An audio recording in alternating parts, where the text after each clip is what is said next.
Je suis assez homme pour l'admettre. Je n'ai jamais voulu d'enfant. Il m'a fallu du temps pour réaliser cela. Trop de temps, et maintenant je suis dans une situation un peu délicate, car il y a quelques semaines, ma femme a accouché. Je pensais toujours avoir voulu des enfants. Jess et moi parlions constamment d'enfants, même avant de nous marier. Il nous a fallu 15 ans pour concevoir. 15 longues années de rendez-vous chez les médecins, de tests de grossesse négatifs, de fausses couches, et à peu près tout ce que vous pouvez imaginer, y compris une naissance mort-née particulièrement traumatisante, qui est survenue après que la chambre du bébé ait été peinte et que des noms aient été choisis. Tellement de temps après cela que ce petit monstre avait besoin de la salle de naissance pour être récupéré. Ouais, ça a été une décennie et demie difficile.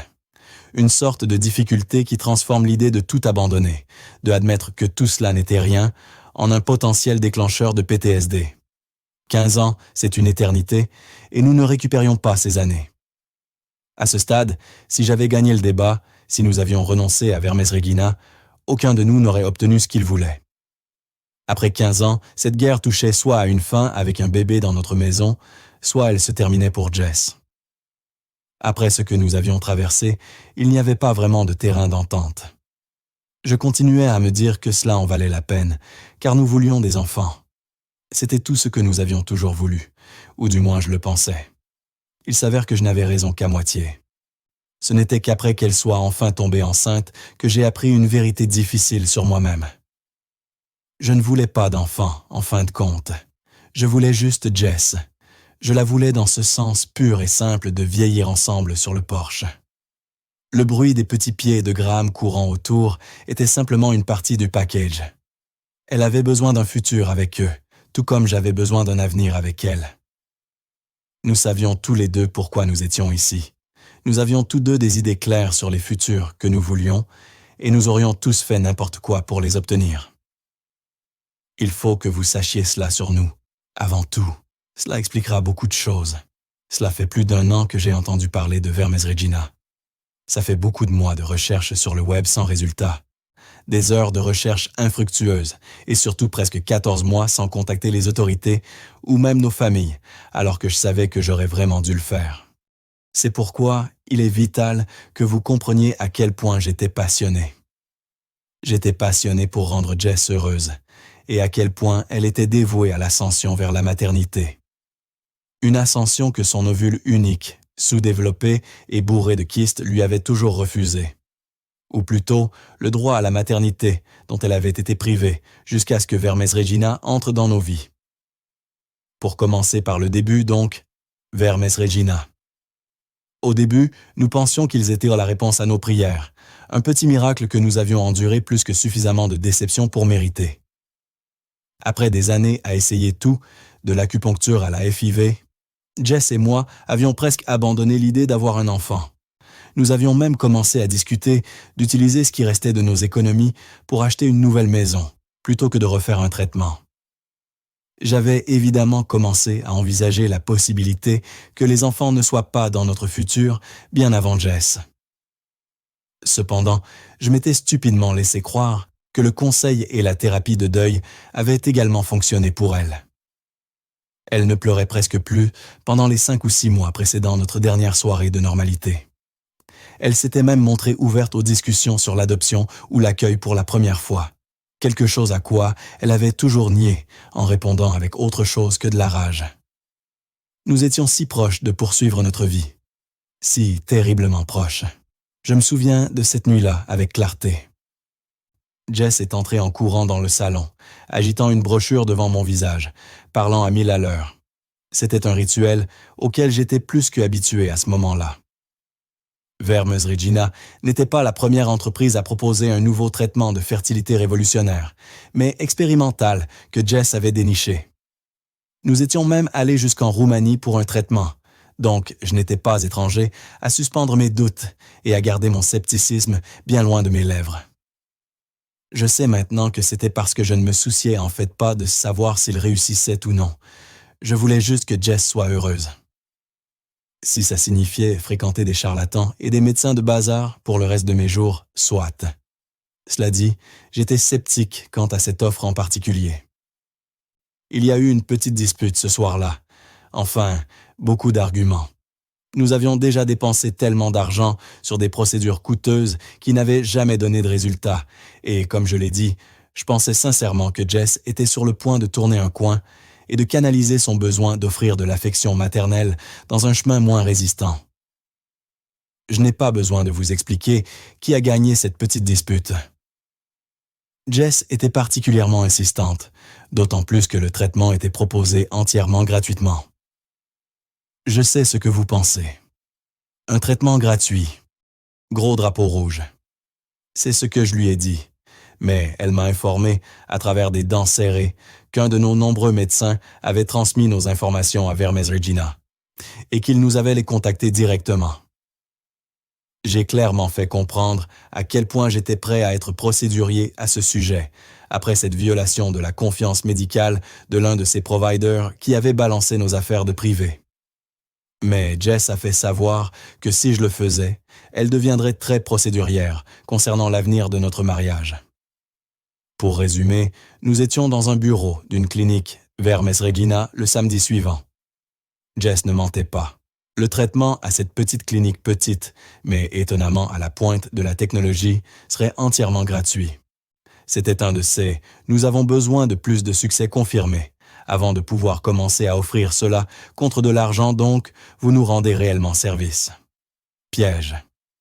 Le seul hic, c'est que nous devions accepter d'utiliser les médecins de Vermes Regina et de rester comme patients internes à la clinique de recherche jusqu'à la naissance. Le médecin nous a informé que, compte tenu de l'importance du traitement, nous serions entièrement financés durant cette période et le niveau de compensation dépasserait largement nos salaires respectifs.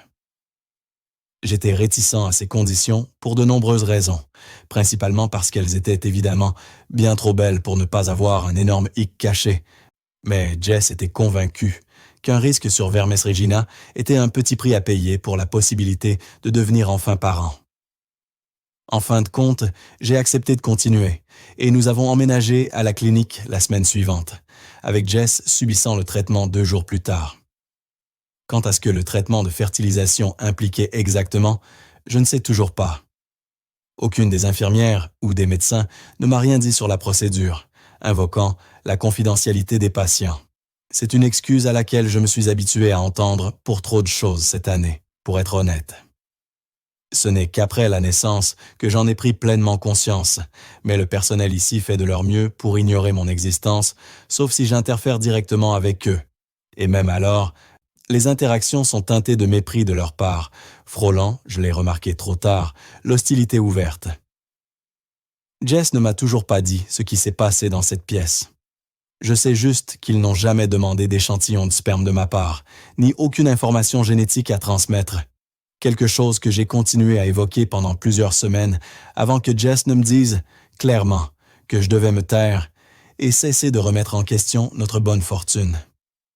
Elle n'était pas bien depuis le jour du traitement, jusqu'à ce qu'elle découvre que la fertilisation avait réussi. J'ai remarqué beaucoup de choses qu'elle faisait de son mieux pour cacher. Ses pleurs sous la douche, les coupures sur ses jambes, les multiples sous-vêtements ensanglantés entassés au fond du panier. Je suis resté silencieux à ce sujet. Elle souffrait pour ce qu'elle voulait, et tout ce que je voulais, c'était elle. Alors j'étais prêt à souffrir aussi. Avec le recul, souffrir en silence pour la femme que j'aime fut la chose la plus néfaste que j'ai jamais faite pour elle. Quoi qu'il en soit, mes inquiétudes sur les comment et pourquoi ont été mises de côté quand nous avons eu la nouvelle. Jess et moi étions aux anges quand nous avons découvert qu'elle était enceinte. Après 15 ans et bien des milliers de dirhams, cela semblait être rien de moins qu'un petit miracle. Suffisamment un pic émotionnel pour me faire mettre de côté mes doutes pendant plusieurs mois et ignorer volontairement les nombreux signes que quelque chose n'allait pas. Nous avons passé des heures à feuilleter des livres de prénoms et à discuter du type de parents que nous voulions être. Cependant, notre excitation a rapidement laissé place à l'inquiétude, même pour Jess, lorsque ce qui s'appelle la maladie du matin s'est déclenché. Nous l'attendions, car notre presque succès 10 ans plus tôt signifiait que nous n'étions pas totalement dans l'inconnu avec la grossesse et comment le corps de Jess la gérait. Cette fois, la maladie du matin n'était pas seulement un peu de nausée, ce n'était pas non plus les violentes mais brèves crises que ce fut lors de sa dernière fois. C'étaient des vomissements complets qui duraient des heures, parfois longtemps dans la nuit. Je me souviens tenir ses cheveux en arrière alors qu'elle vomissait dans les toilettes, jusqu'à ce que la cuvette ne soit remplie de bile fétide et de sang, me sentant aussi impuissant et effrayé qu'elle en avait l'air. Cependant, les sages-femmes et les médecins de Vermes Regina ne semblaient pas inquiets. Ils répondaient à toutes nos demandes de traitement. Nous avions essayé tout pour soulager ses symptômes, thé au gingembre, craquelin, même des médicaments prescrits. Mais rien ne semblait fonctionner. Toutes étaient acceptées, avec un sourire de la part du personnel de la clinique. Mais il n'y avait jamais eu d'inquiétude quant à la santé de Jess ou à l'état de la grossesse. Jess perdait du poids et n'avait pas mangé pendant plusieurs jours à un moment donné. Nous étions tous les deux sur un petit nuage quand nous avions vu ce petit plus sur le test de grossesse que Vermes Regina avait fourni. Mais même Jess avait commencé à s'inquiéter que quelque chose n'allait pas sérieusement après une semaine ou deux de la maladie intense, et une réponse inquiétante, et très faible, à cela de la part de nos soignants. Nous ne savions pas que le pire était encore à venir. La maladie du matin, c'était une chose, mais au moins dans les domaines des choses qui arrivent aux femmes enceintes, même si les extrêmes de cela m'avaient enfermé dans un état de paranoïa. Les cauchemars, cependant, les cauchemars étaient le moment où j'ai vraiment commencé à comprendre que notre situation pouvait être incroyablement foutue. Ils ont commencé quelques mois après le traitement. Jess se réveillait après avoir crié pendant des heures, tremblante et trempée de sueur froide. Ce n'était pas le pire. Le pire, c'était quand elle regardait vers le bas et réalisait qu'elle avait gratté son ventre dans son sommeil. Ce n'était pas griffonné comme si elle essayait de se gratter une démangeaison, non. Gratté d'une manière où ses doigts laissaient des empreintes rouges collantes autour de sa bouche lorsqu'elle applaudissait ses mains dessus et hurlait en se réveillant. Je n'ai jamais eu à demander ce que les cauchemars étaient. Ce qu'elle hurlait pendant que mes tentatives pour la réveiller ou pour arrêter ses mains griffues échouaient m'a donné tous les détails que je pouvais supporter. Des corps, des millions de corps, petits, poilus, s'écrasant les uns contre les autres dans une mer infinie de chair poilue ondulante. Une mer dans laquelle Jess se retrouvait à rêver qu'elle se noyait nuit après nuit. Du moins, Vermes Regina prenait les terreurs nocturnes un peu plus au sérieux qu'il ne l'avait fait avec la maladie. Ils ont organisé une psychothérapie en interne pour Jess immédiatement après sa première nuit de mutilation auto-induite due à son sommeil. Je ne me suis pas plaint, car cela aidait définitivement. Peu importe de quoi il parlait lors de ces sessions, je supposais que c'était efficace. Elle restait docile et tranquille pendant des heures après. Et même la maladie qui dominait la plupart de ses heures éveillées ne semblait pas la déranger autant. Ouais, pas de blague. Cela aurait dû être un énorme signal d'alarme pour que je me tire de là avec elle. Je ne vais pas passer plus de temps à justifier pourquoi j'étais trop bête pour faire cela. Si vous n'avez aucune raison d'être suspicieux, vous ne remettez vraiment pas en question pourquoi votre femme et ses médecins insistent pour que vous ne soyez pas présent à aucun examen. Des excuses comme « la confidentialité du patient » et « putain, respecterais-tu ma vie privée, Graham ?» passent beaucoup plus facilement. Pour ma part, j'étais épuisé. J'étais avec Jess jour et nuit à lui fournir les soins de base que je suis sûr que les aides-soignants et les infirmières auraient donnés dans n'importe quel hôpital normal. Pendant des mois, les moments où Jess était emmenée pour une sorte d'évaluation secrète étaient littéralement les seules heures de sommeil que j'avais. Dire que je n'étais pas incité à être curieux concernant pourquoi le père du bébé ne devait pas être présent pour les échographies ou les mises à jour sur le développement de leur enfant à naître serait un euphémisme. Puis tout a changé. Une nuit a suffi, environ 2 mois avant l'accouchement. J'étais entièrement conscient que j'étais tombé dans un cauchemar après cela, bien trop tard pour faire quoi que ce soit à ce sujet. C'était la première nuit en 1 semaine que Jess avait dormi plus de quelques heures sans que ce hellish rêve de fièvre ne la consume. Je savais que quelque chose n'allait pas immédiatement, parce que quand je me suis réveillé en entendant ses cris torturés frénétiques, ils ne provenaient pas du coin de lit trempé de sueur à côté de moi. Il provenait de la salle de bain. Elle s'était enfermée, pleurant et hurlant, et je n'avais aucune idée de ce qu'il fallait faire. Ma meilleure idée était de frapper à la porte pendant 1 heure en criant son nom encore et encore, ce qui, malgré le fait que ça soit le pire plan imaginable, semblait fonctionner. Je ne peux pas oublier la vue d'elle. Elle se tenait là, dans cette salle de bain beaucoup trop propre, tremblant de sanglots et de l'hémoglobine perdue. Son visage, comment il était pâle et jaunâtre. Ses cheveux, habituellement volumineux, collés à son visage humide en mèches grasses et moites. Je me souviens de la rougeur entre ses jambes, des gouttes menant à la cuvette des toilettes, la traînée qu'elle laissait, pour mes yeux, à suivre brûler à jamais dans les recoins sombres auxquels mon esprit peut errer s'il est laissé sans contrôle. Je me souviens de la cuvette.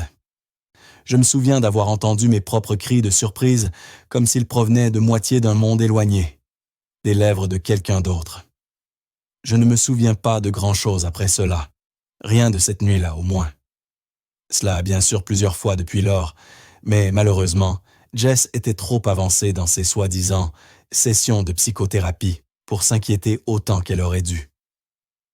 La première fois que cela s'est produit était probablement la dernière fois que j'ai regardé Jess dans les yeux et vu l'amour de ma vie me renvoyant le regard. Il l'avait après cela, je pense. Elle avait accepté leur discours selon lequel tout cela était normal et naturel. Je ne l'achetais pas cependant, même avant la naissance. Il n'y avait selon moi aucune façon qu'ils pouvaient le présenter autrement. L'urine humaine ne devrait pas contenir des amas de fourrure d'animal coagulé. Ce n'était pas seulement la fourrure elle-même qui était un signe de à quel point notre situation était réellement foutue. La réaction de Jess après la première fois, ou plutôt son absence de réaction, était un autre indice. Je commençais tout juste à avoir des échos de la Jess que je connaissais, mais ils étaient rares. Alors qu'elle passait ses journées à m'ignorer et à murmurer en étant occupée à déterrer des touffes de poils non humains de ses zones intimes, le jour, la nuit, elle avait des éclats de lucidité. Une lucidité paniquée, douloureuse, mais une lucidité tout de même. C'est pendant les dernières semaines de la grossesse que les choses ont commencé à devenir vraiment folles. La première fois que cela s'est produit, j'étais déjà éveillé et en train de tenter de sauver le ventre déchiqueté et saignant de Jess d'une autre automutilation. Sans avertir, elle s'est redressée, se tenant le ventre. Le bébé, elle a haleté. Il bouge. Mais ce n'est pas... ça ne va pas. Je ne savais pas ce qu'elle voulait dire au début. Mais ensuite, j'ai vu l'expression de panique et de détresse sur son visage. C'était rafraîchissant, d'une manière tordue. C'était le regard le plus humain que j'avais vu sur son visage depuis des jours. Je n'ai pas eu à demander ce qu'elle voulait dire, non plus. Son ventre était distendu et ondulant, les mouvements anormaux et rapides à l'intérieur, étirant et stressant la rougeur laissée par les nuits de sommeil de Jess. Je n'avais vu un bébé bouger dans ce ventre qu'une seule fois auparavant, il y a une décennie. Mais j'avais tellement répété ce souvenir qu'il était gravé à l'intérieur de mes paupières. Le coup qui provenait de la deuxième grossesse de Jess était rien de similaire à celui de la première. Et j'espère pour le bien des femmes enceintes partout que ce n'était rien de semblable au leur non plus. J'ai posé ma main sur son ventre et l'ai également senti. Un mouvement frénétique et rugueux qui n'était pas comme un coup de bébé que j'avais déjà ressenti auparavant.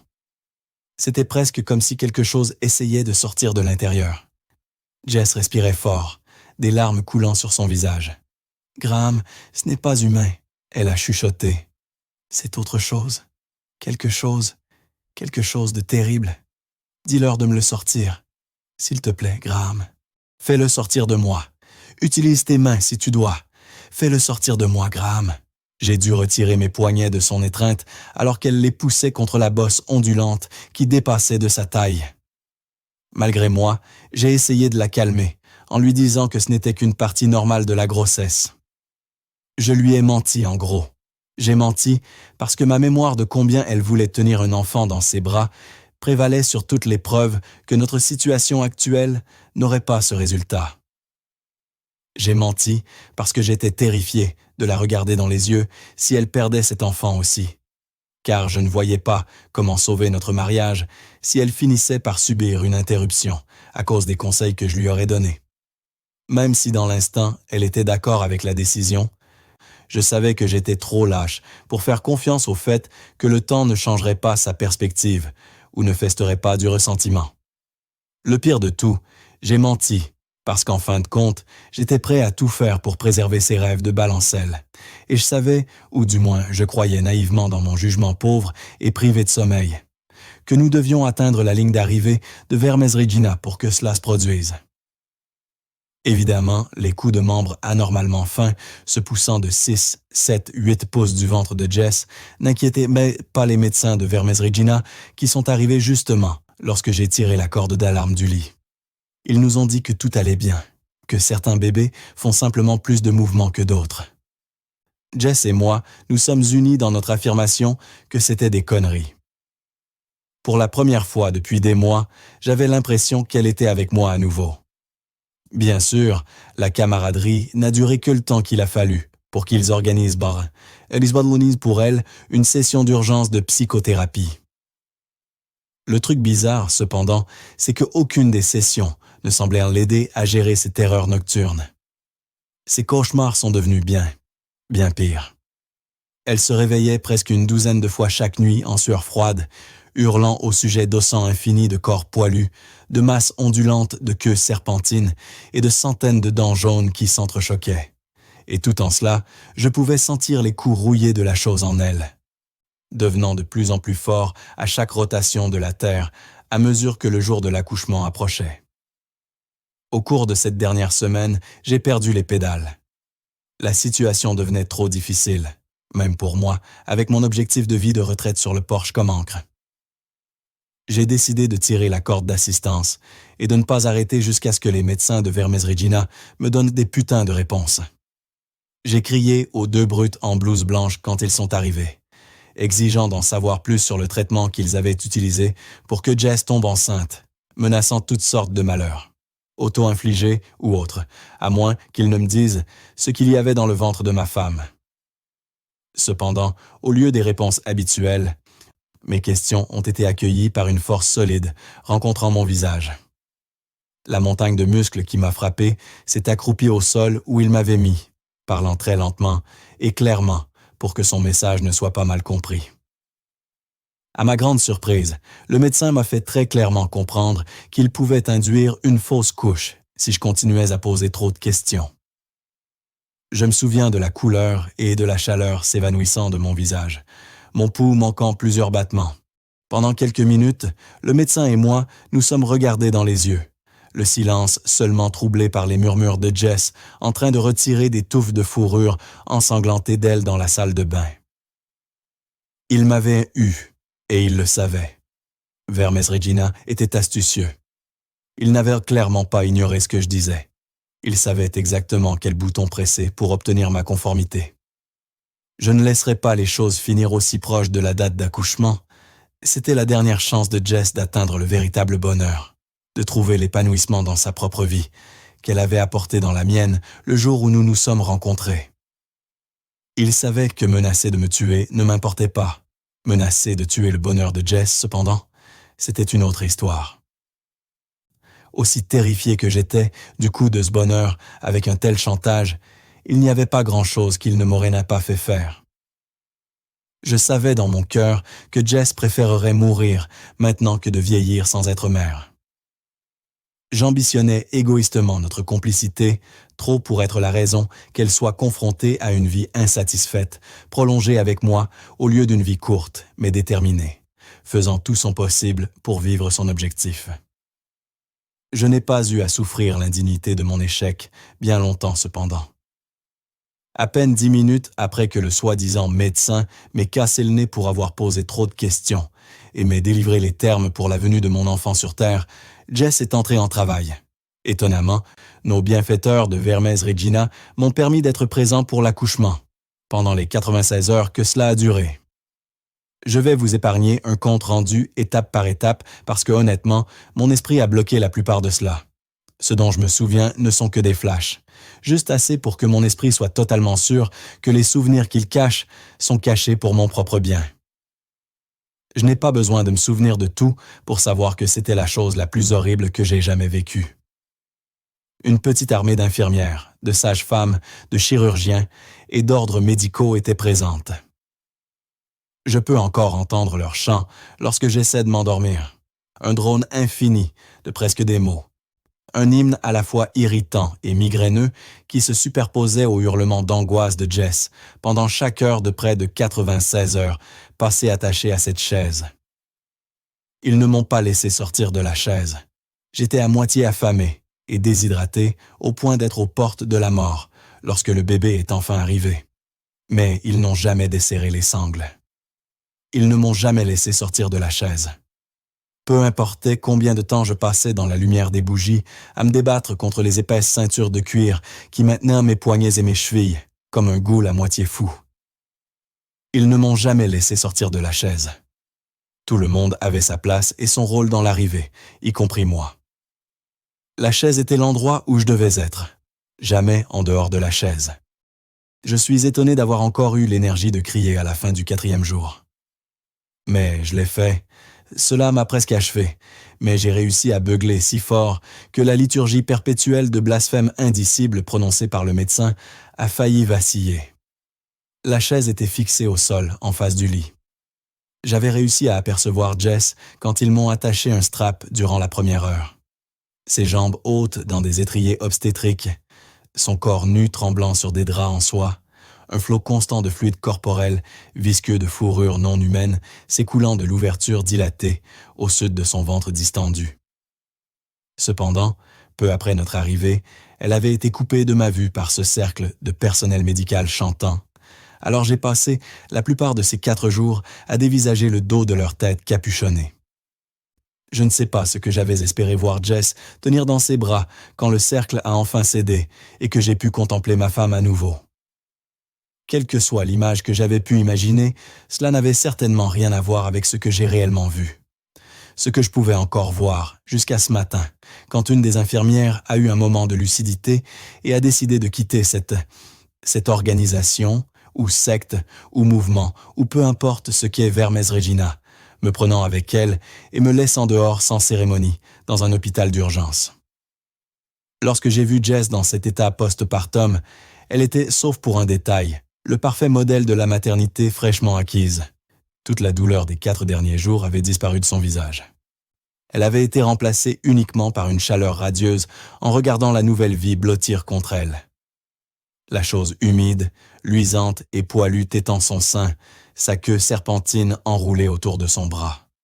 J'ai en fait réussi à arrêter mes cris, mes sanglots et mes jurons venimeux envers nos ravisseurs. Non, envers seulement mes ravisseurs maintenant. Pendant un moment. Ce moment n'est arrivé que parce que j'ai vomi. Là, se nourrissant des seins de ma femme, le cordon ombilical encore relié à la plaie gorgée de sang entre ses jambes, se trouvait un rat. Un rat pelé, aux yeux brillants et à la bouche mousseuse, de la taille d'un enfant humain. Mes hurlements ne se sont pas arrêtés lorsqu'un des médecins chantants a coupé le cordon. Ils ne se sont pas arrêtés quand j'ai vu Jess, une fatigue heureuse dans ses yeux, se pencher pour saper son propre liquide amniotique sur la fourrure de son nouvel enfant. Non, j'ai cessé de crier uniquement à un moment très précis. C'était lorsque j'ai perdu connaissance à cause de la perte de sang, ce qui s'est produit bien trop après l'expérience du bébé rat, de ma femme glissant d'un côté du lit, se faufilant vers la chaise et rongeant ma cheville gauche. Cela remonte à quelques semaines. J'ai perdu une jambe jusqu'à la cuisse, l'autre jusqu'au tibia, un bras entier, et la capacité d'avoir d'autres enfants depuis. Jess a joyeusement proclamé son amour et son approbation pendant que le rat les consommait tous. Le pire, c'est que j'avais passé tout ce temps à supplier Jess, la priant à la fois de me laisser partir et de me tuer à différents moments. Elle souriait d'un sourire vide, et avec mon sang séché encore collé autour de son aréole, le rat enfant dormant sur ses genoux, disant des choses manzichoses comme « Tu es un si bon père, Graham » ou « Toute famille a ses hauts et ses bas ». Je suis encore en vie uniquement parce qu'une infirmière a eu des doutes. Du moins, je suppose que c'est ce qui s'est passé. Quelqu'un m'a sorti de là, et c'est la seule explication plausible que j'ai. Ils sont venus me voir une nuit pendant que Jess et cette créature dormaient. Ils ont arraché le grès du liquide nutritif de mon bras et m'ont détaché de la chaise avant que je ne comprenne vraiment ce qui se passait. Et au moment où je me suis réveillé correctement, c'était des semaines plus tard, et j'étais dans un hôpital normal.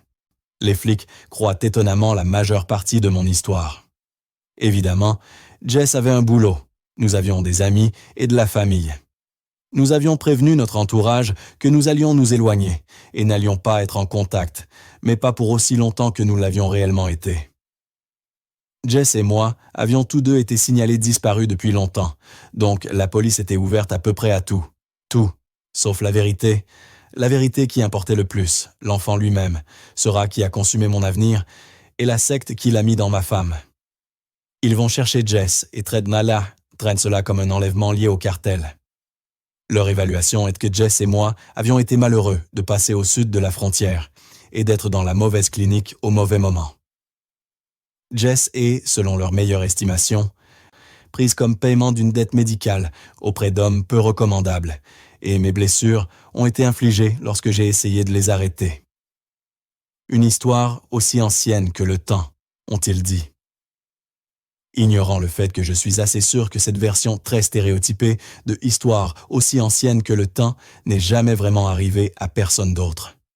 Est-ce que le fait que nos passeports étaient toujours dans notre appartement au moment où la police l'a fouillé a de l'importance?